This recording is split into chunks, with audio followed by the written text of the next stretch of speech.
Hello friends, तो जैसा कि आप लोग जानते हो, ओला का दो नया स्कूटर आया है। एक S1 और एक S1 प्रो। दोनों का स्पेसिफिकेशन कमाल का है और इसका प्राइसिंग भी काफ़ी अच्छा है। S1 का प्राइस 1 लाख और S1 प्रो का प्राइस 1,30,000। ऑब्वियसली 1 रुपया कम है। तो यहाँ पे पहले जो इलेक्ट्रिक मार्केट का सिचुएशन था वो काफ़ी मोनोपोली था। तो आज की इस वीडियो में हम बात करेंगे क्या ओला आने के बाद ये मोनोपोली खत्म हो सकता है या फिर नहीं। तो मोनोपोली बेसिकली क्या है? बेसिकली वो लोग चाहते तो बहुत कुछ कर सकते थे, लेकिन उन्होंने किया नहीं। उन्होंने जानबूझ के नहीं किया और उन्होंने इस सिचुएशन का फायदा बहुत लूट रहा है। तो कैसे फायदा लूट रहा है और क्या मोनोपोली है, आज की इस वीडियो में हम जानेंगे। तो बेसिकली यहाँ पे इस फील्ड में जो बड़ा प्लेयर है, जैसा ओला आने के पहले जो बड़ा प्लेयर था वो बेसिकली जो TVS, क्योंकि वो आईसी इंजन बनाता है, वो पहले से ही बहुत प्रॉफिट कर चुका है। TVS, Bajaj, hero, Honda. तो यहाँ पे जो सुजुकी भी है वो उतना बड़ा है नहीं। तो बेसिकली वो बहुत ही बड़ा प्लेयर है, उसके पास काफ़ी पैसा भी है। वो चाहे तो इलेक्ट्रिक फील्ड पे पैसा लगा सकता है, पैसा इन्वेस्ट कर सकता है और उसके लिए इन्वेस्टमेंट करना काफ़ी आसान होगा, क्योंकि उसका एक ट्रस्ट बन गया है, उसका एक ब्रांड वैल्यू है। वो चाहे तो मार्केट से पैसा उठा के वो इन्वेस्टमेंट आसानी से कर सकते हैं। लेकिन आप यहाँ पे कोई भी ऐसा बड़ा प्लेयर इलेक्ट्रिक फील्ड के अंदर इन्वेस्टमेंट नहीं किया है। लेकिन इनमें एक हीरो मोटरकॉर्प है जो कि एथर एनर्जी पर 30% से लेकर 35% शायद यहाँ पे उन्होंने एक्वायर किया है और उस पर पैसा लगाया। लेकिन आप देखोगे कि उसका क्योंकि आईसी इंजन काफ़ी अच्छा चल रहा है, तो उन्होंने कभी उस एथर एनर्जी जो भी उसका मॉडल है वो ज़्यादा स्टेट पर लॉन्च नहीं किया है। वो जानबूझ के लॉन्च नहीं करते, क्योंकि इससे उसका आईसी इंजन का जो भी कुछ % तक उसका आईसी इंजन का बिकना कम हो जाएगा। और यहाँ पे और भी पैसा लगाना होगा, क्योंकि इसका कैपेसिटी भी बढ़ाना है। उसका जो भी प्रोडक्शन है उसका थोड़ा सा जल्दी करना होगा और थोड़ा सा इन्वेस्टमेंट करना होगा उसको फैक्ट्री पर जल्दी प्रोडक्शन के लिए। और बाकी जो बाजाज है, TVS है, उन्होंने भी कुछ प्रोडक्ट लॉन्च किया, लेकिन ज़्यादा स्टेट पर नहीं किया है, क्योंकि उसका पहले से ही आईसी इंजन का मार्केट पे काफ़ी बोलबाला है और काफ़ी अच्छा चल भी रहा है। तो उन्होंने कभी ज़्यादा स्टेट पर लॉन्च ही नहीं किया, लोगों तक पहुंचा ही नहीं उसका प्रोडक्ट, क्योंकि जानते हैं कि उसका इलेक्ट्रिक वर्जन अगर आ गया तो ज़्यादातर इलेक्ट्रिक पे स्विच हो जाएंगे, तो आईसी इंजन उतना अच्छा नहीं चलेगा और हो सकता है कि कुछ ही दिनों में आईसी इंजन बंद हो जाए। और वो लोग ये नहीं चाहते, क्योंकि आईसी इंजन पहले से ही उसका एक अच्छा मार्केट बन चुका है और वहाँ से पैसा काफ़ी अच्छा आ रहा है। अगर इलेक्ट्रिक को पुश करना है, अभी इस पे इन्वेस्टमेंट करना पड़ेगा, तभी इलेक्ट्रिक पुश हो पाएगा, तभी इसका प्राइस थोड़ा सा डाउन हो पाएगा। क्योंकि अभी तक जो भी प्राइसिंग है एथर का, यहाँ पे TVS का और यहाँ पे जो बाजाज है, सभी का प्राइस थोड़ा सा ज़्यादा ही है। और कुछ ही दिन में तो प्राइस इंक्रीज भी किया है एथर बाजाज ने।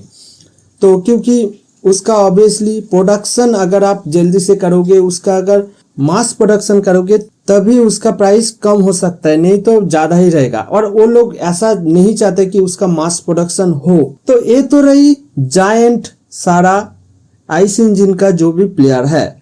लेकिन इलेक्ट्रिक फील्ड पर जो भी प्लेयर ऑलरेडी है, जो कि इलेक्ट्रिक व्हीकल ही सिर्फ बनाता है, जैसा कि hero electric, Okinawa, ampere electric और यहाँ पे जो प्योर भी है। तो ये सारा बड़ा बड़ा प्लेयर है जो कि इलेक्ट्रिक व्हीकल के अंदर अच्छा खासा काम कर रहा है और बहुत दिनों से भी कर रहा है। लेकिन इन्होंने कहीं इनोवेशन नहीं किया है। इन्होंने कभी भी एक स्क्रैच से अच्छा एक प्रोडक्ट कभी भी बनाने के लिए कोशिश नहीं किया है। जैसा कि यहाँ पे सिंपल एनर्जी ने कर दिखाया, एथर ने भी कर दिखाया और यहाँ पे ओला ने कर दिखाया। एक्चुअल में ओला का जो स्कूटर है वो एक्चुअल में इटरगो है, जो कि नीदरलैंड बेस्ड एक कंपनी है, उसका एक वर्जन है।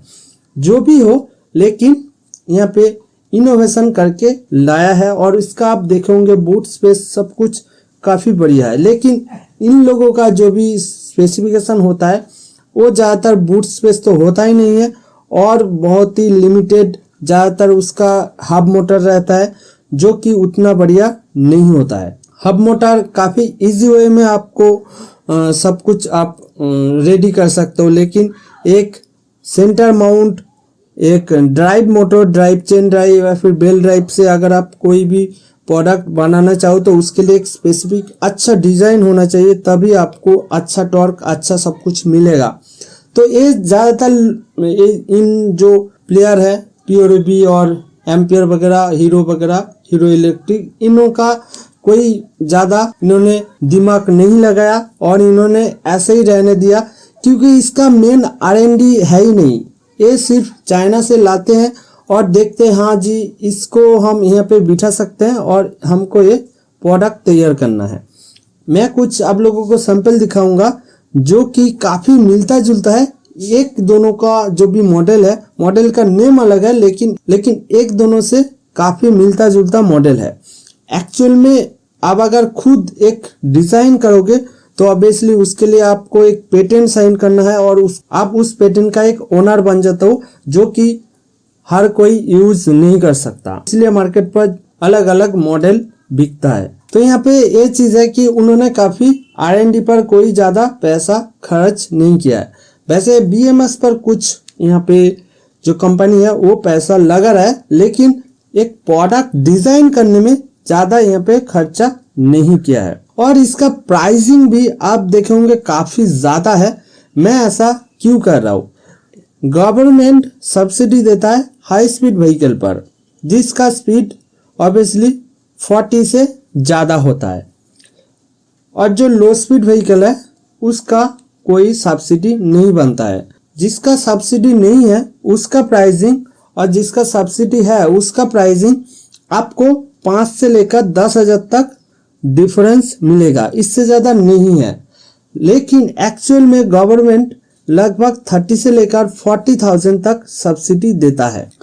इसमें एक कंपनी है जो कि PureBee, वो कोई गवर्नमेंट सब्सिडी को उन्होंने गवर्नमेंट सब्सिडी के लिए कोई अप्लाई नहीं है, उसका कोई भी मॉडल पर आपको सब्सिडी नहीं मिलेगा, हाई स्पीड पर भी नहीं और लो स्पीड पर भी नहीं।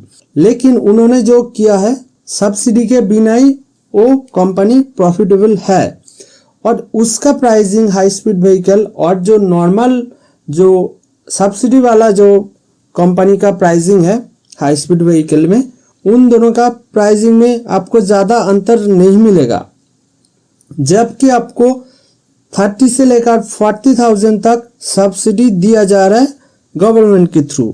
तो बेसिकली यहाँ पे जो हाई स्पीड व्हीकल है उनमें जो कंपनी है वो ज़्यादा प्रॉफिट कमा रहा है और लो स्पीड में कम प्रॉफिट कमा रहा है। तो उसका हाई स्पीड पर वो जो प्रॉफिट कमा रहा है वो काफ़ी ज़्यादा है, तो इसीलिए कंज्यूमर को उतना बेनिफिट नहीं मिल रहा है और वो लोग ऐसा चाहते भी नहीं है कि उसका जो व्हीकल है वो एक अच्छा प्राइस पर आए और अच्छा मार्केट पर नाम बनाए और इलेक्ट्रिक व्हीकल आगे जाए। उन लोगों का मेन काम है प्रॉफिट कमाना, वो ज़्यादातर प्रॉफिट कमाने में बिजी है। अगर उन्होंने कोई इनोवेशन किया होता तो ओला का जो स्कूटर है उनका एक दिन के अंदर 24 घंटे के अंदर 1 लाख बुकिंग कभी नहीं आता, क्योंकि उससे पहले इलेक्ट्रिक व्हीकल लोग खरीद लिया होता, क्योंकि मार्केट पर अभी तक कोई भी ऑप्शन ज़्यादा नहीं था। इसीलिए ओला आने के बाद ये सारा चीज़ चेंज होने वाला है और इन लोगों का जो भी मिलाए जो भी साजिश है वो बंद होने वाला है और इन लोगों का भी आँख खोलने वाला है और कुछ कर दिखाने की अभी टाइम है, उन लोगों का भी ये रियलाइज होगा। मेरा ये मानना है कि IC इंजन वाला के पास काफ़ी पैसा है, उन्होंने R&D किया नहीं, उन्होंने कुछ इनोवेशन किया नहीं, और किया भी तो उन्होंने लोगों तक वो पहुंचाया नहीं। तो इन लोगों का भी डर है कि अगर मैंने इलेक्ट्रिक पर कुछ भी नहीं अभी तक किया, अगर फ्यूचर तो इलेक्ट्रिक है, अगर इलेक्ट्रिक व्हीकल मार्केट पर आए और IC इंजन चला जाए तो उसका पूरा मार्केट ही चला जाएगा।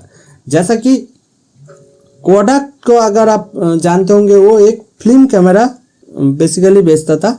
तो उसके बाद उन्होंने डिजिटल कैमरा आविष्कार किया, लेकिन कभी कस्टमर तक पहुंचाया नहीं। वो चाहते थे कि फिल्म ही ऐसा ही चलता रहे। तो उसके बाद कोडाक का हालत आप जानते होंगे, एकदम बंद हो चुका है। उसका कोई ज़्यादा कैमरा बिकता नहीं है, अभी डिजिटल में तो नहीं बिकता है, वो अलग बिजनेस कर रहा है अभी। तो चलिए, वो भी डर है इन लोगों में कि हो सकता है कि इलेक्ट्रिक आए और मेरा कोई नामो निशान ना रहे। तो इसलिए उन्होंने प्रोडक्ट तो बनाया, लेकिन प्राइसिंग उसका सही नहीं है, उसका रेंज भी सही नहीं है। जैसे कि एथर एनर्जी है, जो कि एक अलग नाम है, न्यू नेम है, न्यू कमर है, लेकिन उसका भी 35% हीरो मोटर कप ने खरीद रखा है, इन्वेस्ट कर रखा है। तो ऑब्वियसली उसको भी ज़्यादा स्टेट तक पहुंचाने का कोई इन लोगों का इरादा है नहीं। तो सब कुछ मिला के यहाँ पे काफ़ी ज़्यादा मोनोपोली चल रहा था, और ओला आने के बाद ये सब कुछ कम होने वाला है, ऑब्वियसली कम होने वाला है। और इन लोगों को भी रियलाइज होगा, उन्होंने देरी कर दी। लोगों का बहुत दिनों से मांग था इलेक्ट्रिक व्हीकल, लेकिन उन्होंने कभी भी फुलफिल नहीं किया। उन्होंने सिर्फ गवर्नमेंट का फायदा उठाया और कुछ नहीं किया। वो चाहते तो एक अच्छा प्रोडक्ट लॉन्च कर सकते, लेकिन उन्होंने कभी किया नहीं, क्योंकि इन लोगों ने इलेक्ट्रिक व्हीकल को आगे आने नहीं देना चाहते। इन लोगों का जिस पे पैसा लगा हुआ है, जिस पे ज्यादा पैसा आ रहा है, उसको ही चलने देना चाहते हैं। तो चलिए, आज के लिए वीडियो को यहाँ पे खत्म करते हैं। वीडियो कैसा लगा नीचे कमेंट बॉक्स में जरूर बताना, और आप लोगों का क्या ओपिनियन है ऑब्वियसली कमेंट पर जरूर बताना। तो आज के लिए इतना ही, बाय।